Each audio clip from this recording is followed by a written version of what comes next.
국산 SLBM 개발은 지난 2015년 북한이 북극성 1형 SLBM 시험 발사에 성공하자 이에 대응해 빠르게 진행되어 왔습니다. 바닷속에서 은밀하게 적을 타격할 수 있는 SLBM, 잠수함 발사 탄도미사일의 수중 발사에 성공해 세계 8번째 SLBM 개발국이 됐습니다. SLBM 수중 발사는 군사 강대국인 미국과 러시아도 실패한 경험이 있을 정도로 고난이도 기술입니다. 잠수함 SLBM은 최후 타격 수단이며 핵을 개발해 잠수함에서 운용합니다. 한국은 30년간 꾸준한 잠수함 건조로 기술을 습득했습니다. 그 결과 3,000톤급 도산 안창호급을 잠수함을 개발함으로 총 9척의 대형 잠수함을 건조했습니다. 많은 언론들도 한국의 SLBM 개발을 축하했습니다. 지금 우리 군에게 SLBM 개발은 분명 큰 의미를 지니고 있습니다. SLBM은 전력 호환 6개 나라는 미국, 중국, 러시아, 인도, 영국, 프랑스로 모두 핵 보유국입니다. 다른 국가들은 SLBM을 핵무기용으로 만들었기 때문에 핵이 없는 우리나라에 SLBM이 필요하냐는 말이 나왔습니다. 이에 문근식 예비형 해군대령은 음속보다 느리게 비행하는 SLBM은 요격될 확률이 높고 파괴력도 제한적이라며 SLBM의 은밀한 기습 공격 능력으로 적군을 견제할 수 있다고 강조했습니다. SLBM은 적에게 위치를 숨기면서 움직이며 계속적으로 공격할 수 있는 위력을 지닙니다. 김정섭 세종연구소 수석연구원은 핵으로만 핵을 억제한다면 비핵 국가는 할 수 있는 게 전혀 없는 것이냐라고 했습니다. 덧붙여 오히려 핵무기는 엄청난 살상력 때문에 쓸 수 없는 무기가 돼버렸다며 재래식 SLBM은 실정 사용 가능성이 높다라고 말했습니다. 일각에서는 한국도 언젠가 핵을 개발한다면 SLBM은 더욱 강력한 위력을 발휘하겠지만 핵이 없어도 충분히 전술적으로 활용 가치가 충분하다고 말하고 있습니다. 이 소식을 들은 네티즌들은 미국이 핵 개발 허용해주면 다음에는 핵탄두도 나올 듯, 이에 핵잠수함만 있으면 전세계 어디든 타격할 수 있겠다. 일본 입장에서 보면 자기들 빼고 주변국 모두가 다 SLBM 보유국이네요 라는 반응을 보이고 있습니다. 이번 한국의 SLBM의 개발에 일본은 한국의 SLBM이 결국 자신들을 직접적으로 위협하는 무기가 될 것이라며 강하게 반발하고 있습니다. 야후 재팬에 게재된 한 사설에서는 한국 해군의 잠수함 명칭은 일본에 대항해 무장 독립투쟁을 한 인물들이다. 이는 일본을 의도적으로 자극하려는 의지라며 이제 이 잠수함들이 SLBM까지 장착해 일본에 대한 잠재적인 위협이 되고 있다고 했습니다. 실제로 우리 해군은 잠수함 이름을 김좌진함, 안중근함, 송원일 함동에 이어 윤봉길, 유관순, 홍범도 등을 잠수함 이름으로 사용하려 하고 있습니다. 일본은 왜 일본을 적국으로 두고 항일 인사들로 잠수함 이름을 정하냐고 했지만 아시다시피 일본은 항상 독도가 자신들의 땅이라고 우기며 한국을 적국으로 만들었습니다. 자신들이 먼저 한국을 적국으로 만들어 놓고 왜 한국을 일본의 적국으로 여기냐는 정말 웃기는 상황입니다.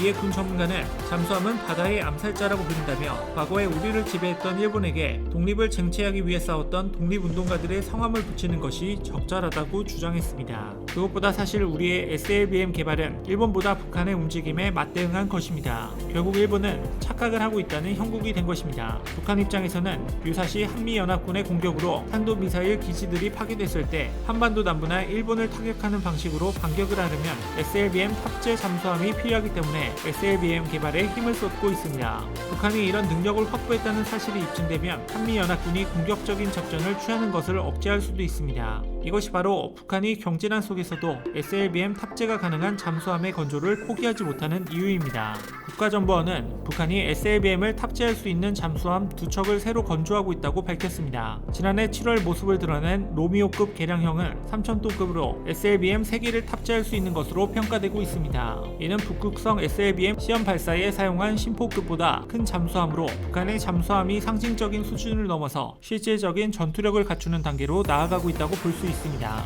이 같은 관측이 현실화된다면 북한이 도산 안창호함과 동일한 수준의 타격력을 확보했다는 의미인 것입니다. 다만 북한의 신형 잠수함이 도산 안창호함이나 일본 소류급처럼 높은 수준의 성능을 발휘할지에 대해서는 의문이 생깁니다. 또한 SLBM을 수중에서 사출시키기 위해서는 다양한 장비를 갖춰야 합니다. 국방과학연구소와 대우조선해양이 개발한 한국형 SLBM 발사체계는 미사일 무게와 수중용 캐니스터 캡슐 중량까지 합하면 10톤 전후의 무게가 될 것으로 추정하고 있습니다. 여기에 수중용 캐니스터 캡슐이란 SLBM 미사일을 수중에서 수면까지 안전하게 이동시켜주는 캡슐을 말합니다.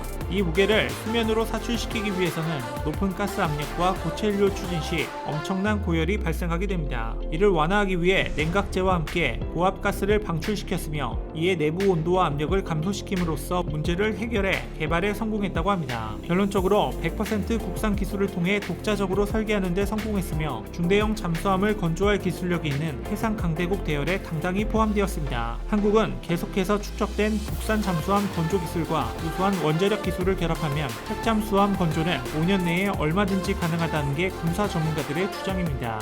도산 안창호함에 탑재되는 한국산 SLBM 현무미사일은 우리나라의 전략무기 현무포 탄도미사일을 개조한 것으로 사거리 3000km를 넘어서는 괴물 무기로 변신한다는 게 밝혀졌습니다. 즉 일본과 중국 영토 전역, 일본의 대도시와 중국의 대도시가 한국 해군 잠수함의 유효 사거리 수중에 들어오는 시대가 도래한 것입니다. 현재 건조된 도상 안창호함에는 총 8발의 SLBM 현무 미사일이 탑재됩니다. 한국이 장보고 3급을 건조한 기술력을 이용하여 6000톤급 핵잠수함 개발까지 국제적으로 발표한 가운데 한국산 잠수함 발사 탄도미사일 개발은 필수적인 단계가 된 것입니다. SLBM은 전세계 최강의 전략무기로 잠수함에서 기습 발사한 미사일을 막을 수 있는 국가는 사실상 존재하지 않습니다. 적을 선제 공격할 수 있는 세계 최대 탄도 중량을 가진 탄도미사일 현무포와 최신형 수당미사일과 함께 한국형 차세대 핵잠수함에는 이번에 개발 완료된 현무포 SLBM 미사일을 탑재할 수 있기 때문에 한국에서 가장 중요한 사업 중 하나가 되었습니다. 또 SLBM 미사일은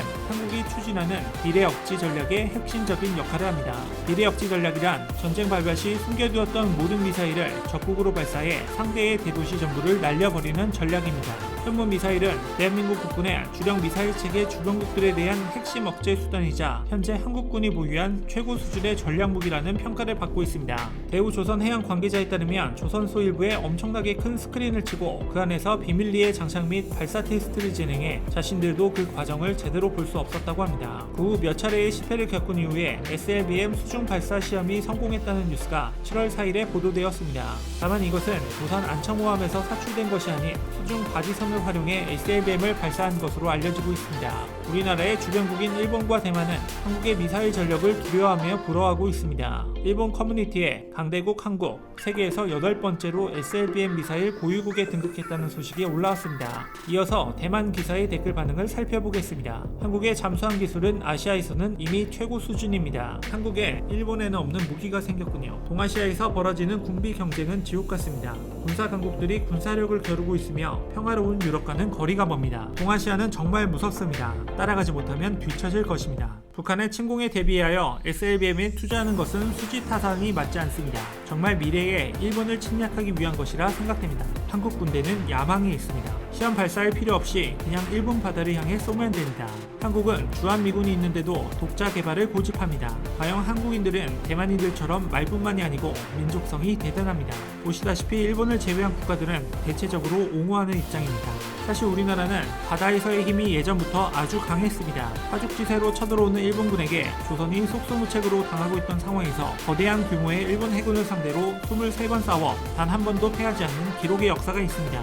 이 역사는 우리나라 역사뿐 아니라 전 세계 역사에서도 비슷한 기록조차 찾을 수 없는 그저 신화와 같은 일입니다.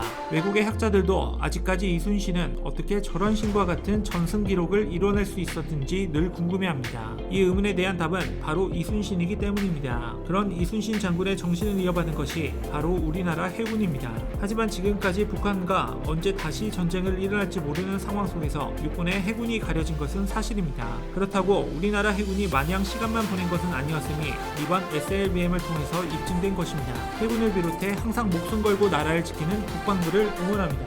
혹시 주식 하시나요? 내일 당장 상승할 종목을 무료로 알고 싶다면 오른쪽 버튼을 클릭해주세요. 주식을 모르면 이상스쿨. 주식 모르니 이상스쿨.